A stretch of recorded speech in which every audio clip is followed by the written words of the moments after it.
Well, did you hear about our meeting today? Yes.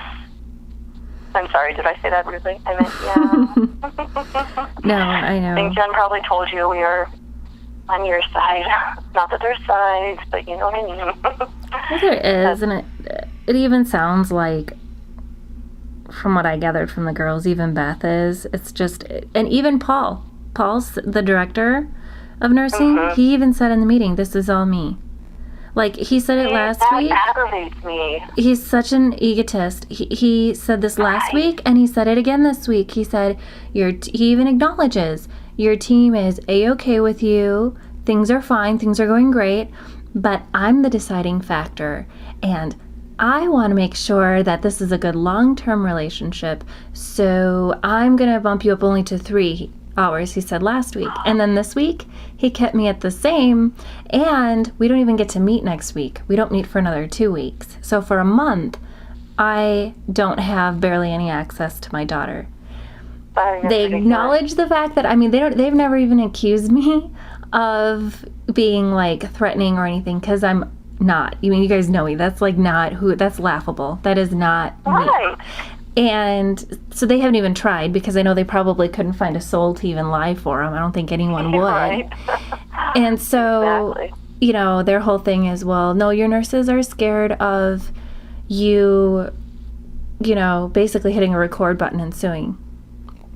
They're scared of you. They're scared of saying the wrong thing in front of you. And so therefore they don't want to work for Savannah. They don't want to take care of Savannah. They don't want to be in the room with you while you're in there. I mean, that was the initial basis. This week? No, that was the initial basis. Oh. But even now, they recognize there's no issue. And I understand it. Like, I don't think any of you guys even told them that you guys were uncomfortable with me. I mean, I never even, I laughed. I told them, I said, you know what? I never even threatened to sue over the Broviac thing. All I did was file complaints. And the only reason I filed complaints was because I didn't feel heard here. You guys really kind of stink at listening to your parents. The higher echelons, not, you know. And so, anyhow, it was just, yeah, it's just absolutely absurd. And I tell you what, Becca, even like the patient care laws, the new Patient Care Act, it requires that you have a reason, not just a clinical reason, a reasonable clinical reason for restricting any patient visitation, adult or child. Well, like Jen said, why didn't he ask us? I mean, I hate to go against, you know, my team, but where is he? I wasn't asked. And I've told Beth that I'm totally fine. Like, and I know Jen has, and Jessica has, and Megan has, and Beth, and you know, your team is fine. Like, so I don't appreciate being spoken for. You know what I mean? Like, that's not my voice. So don't speak up for me if that's not my voice. You know what I mean? Like, well, I mean, I realize it's Paul. I don't see him on my shift, but I'm going to stop in and see Beth. And just see what we can do if there is something, because I don't know. Well, it's bad for Savannah. I mean, her head even is becoming a lot more malformed, but it's because there's only so much you can do, because she's going to fight you. She's going to put her head where she wants to put her head. The reason it wasn't so bad before is because I was holding her all the time. There's that. There's the bonding thing. There's, I mean, clinically, I mean, even Jen and Sarah today were basically telling me that, you know, it's harder for us to do our jobs with the restrictions, because they're concerned about being in there and holding her, but they can only do that so much because they have other patients and they have to chart, they have to, it's not possible to give her the attention that they know she needs. Exactly.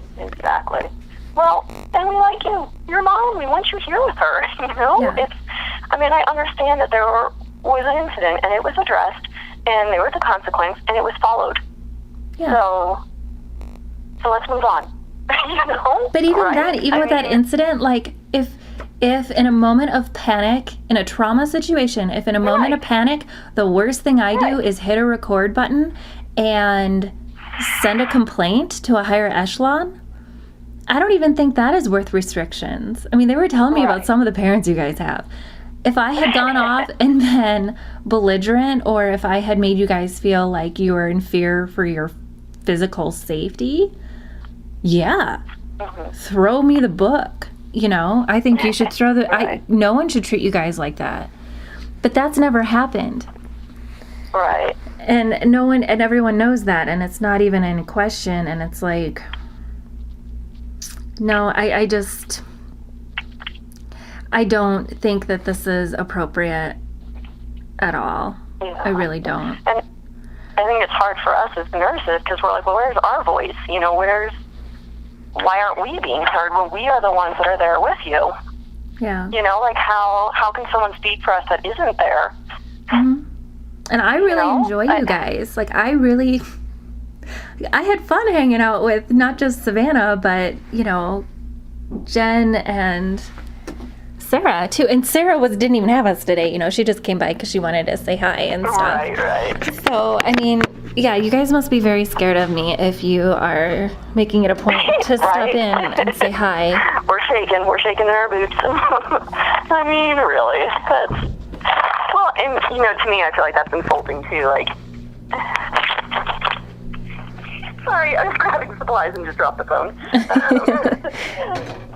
You know, I feel like that's insulting as well on a certain level. Like, are you saying that I'm not a strong enough person to do my job and to experience life and be there for people in all stages? You know what I mean? Like, I don't know. Like, again, it's like, don't speak for me. You know, like, I'm not. I don't feel fear, so yeah, don't put that on me. You know.